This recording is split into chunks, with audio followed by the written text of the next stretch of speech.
Hello friends, నేను మీ doctor Avinash Kumar Addoju, consultant neurologist from Gleneagles hospitals Lakdikapul, Hyderabad. So మనం డయాబెటిక్ న్యూరోపతి అంటే కాళ్ళకి పుండ్లతో ఓపీడీకి వచ్చే వాళ్ళ గురించి తెలుసుకుందాము. సో డయాబెటీస్ ఉన్న వాళ్ళకి తరచూ కాళ్ళకి ఎందుకు పుండ్లు అవుతాయి, దాని యొక్క కేర్ గురించి మాట్లాడదాం. ఎందుకంటే షుగర్ ఉన్న వాళ్ళకి కాళ్ళల్లో అరికాళ్ళలో మంటలు తిమ్మిర్లు ఎక్కువగా ఉండడం వల్ల వాళ్ళకి స్పర్శ అనేది తెలియదండి. సో ఈ స్పర్శ తెలియనప్పుడు వాళ్ళు చెప్పులు లేకుండా నడిచినప్పుడు కాళ్ళకి చిన్న కుచ్చుకున్నప్పుడు, చిన్న కొబ్బరి ముక్కలు గాని చిన్న రాళ్లు గాని కుచ్చుకున్నప్పుడు అవి వాళ్ళ కుచ్చుకున్నట్టు కూడా తెలియకుండా ఆ కాళ్ళకి ఎఫెక్ట్ అయ్యి అది అల్సర్ గా మారుతుంది. ఆ అల్సర్ గా మారిన కాళ్ళ పుండు అది హీల్ అవ్వకుండా లోపల ఇన్ఫెక్షన్ చేస్తుంది అనమాట. సో డయాబెటీస్ లాంగ్ స్టాండింగ్ ఉన్న వాళ్ళ యొక్క కాళ్ళకి ఏమైనా పగుళ్ళు ఉన్నాయా లేదా రెగ్యులర్ గా చెక్ చేసుకుంటూ ఉండాలి. అండ్ ఒకవేళ కాళ్ళ యొక్క పగులు కనుక ఉంటే దానికి రెగ్యులర్ గా మాయిశ్చరైజర్ పెట్టుకోవడం వల్ల ఆ కాళ్ళ పగుళ్ళు తగ్గడం అనేది జరుగుతుంది.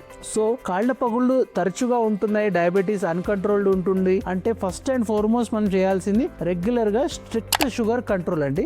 షుగర్ కంట్రోల్ మంచిగా చేయాలి అండ్ కాళ్ళ వేళ్ల మధ్యలో తడి లేకుండా చూసుకోవాలి అండ్ కాళ్ళకి మంచి మాయిశ్చరైజర్ అప్లై చేసుకోవాలి. అండ్ కంపల్సరీ డయాబెటిక్ పేషెంట్స్ వాళ్ళు నడిచినప్పుడు శాండిల్స్ గానీ సాక్స్ గానీ ఆర్ ఎంసీఆర్ చెప్పల్స్ వేసుకుంటే వాళ్ళకి ఈ స్పర్శ లేని వాళ్ళకు కూడా ఈ ఇంజురీస్ అంటే ఈ అల్సర్స్ ని ఇవన్నీ కూడా మనం ప్రివెంట్ చేయొచ్చు. అండ్ రెగ్యులర్ గా కాళ్ళ యొక్క కేర్ చాలా ఎక్కువ తీసుకోవాలి. ఎస్పెషల్లీ నైట్ పడుకునేటప్పుడు కాళ్ళు మంచిగా కడుక్కొని ఆ కాళ్ళ వేళ్ల మధ్యలో మంచిగా తుడుచుకొని తడి లేకుండా చూసుకోవాలి. ఎందుకంటే కాళ్ళ వేళ్ల మధ్యలో తడి ఉంటే వాళ్ళకి ఫంగల్ ఇన్ఫెక్షన్స్ వచ్చే ఛాన్సెస్ ఎక్కువ ఉంటాయి తడి వల్ల. సో వేళ్ల మధ్యలో తడి లేకుండా చూసుకోవాలి, డ్రైగా ఉంచుకోవాలి అండ్ కంపల్సరీ నైట్ పడుకునేటప్పుడు మాయిశ్చరైజర్ పెట్టుకోవాలి. అండ్ పొద్దున లేచేటప్పుడు కాళ్ళు ఒకసారి తుడుచుకొని నడవాలి. ఎందుకంటే మాయిశ్చరైజర్ గానీ గాబాపెంటిన్ జెల్ గానీ రాసుకుంటూ ఉంటారు. దీని వల్ల అది తుడుచుకోకుండా నడిస్తే మళ్ళీ పడిపోయే ఛాన్సెస్ ఉంటాయి. సో ఇలా పడకుండా పొద్దున్న లేవగానే కాళ్ళు అంతగా క్లీన్ చేసుకొని మళ్ళీ నడుచుకుని ఉంటే వీళ్ళలో అల్సర్స్ అనేది మనం ప్రివెంట్ చేయొచ్చు.